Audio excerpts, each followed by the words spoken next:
بسم الله الرحمن الرحيم. وكيف تكفرون وأنتم تتلى عليكم آية الله وفيكم رسوله ومن يعتصم بالله فقد هدي إلى صراط مستقيم. يا أيها الذين آمنوا اتقوا الله حق تقاته ولا تموتن إلا وأنتم مسلمون.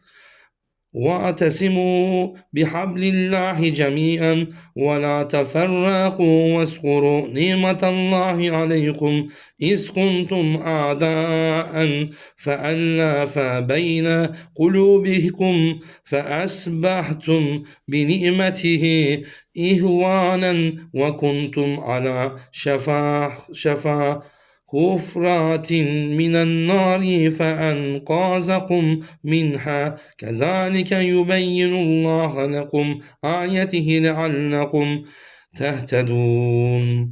ولتكن منكم أمة يدعون إلى الخير ويأمرون بالمعروف وينهون عن المنكر وأولئك هم المفلحون.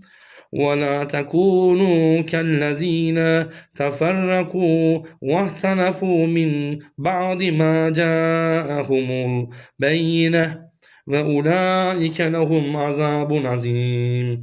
يوم تبيض وجوه وتسود وجوه فأما الذين اسودت وجوههم أكفرتم بعد إيمانكم فذوقوا العذاب بما كنتم تكفرون. وأما الذين ابيضت وجوههم ففي رحمة الله هم فيها خالدون. تلك آية الله نتلوها عليك بالحق وما الله يريد ظلما للعالمين.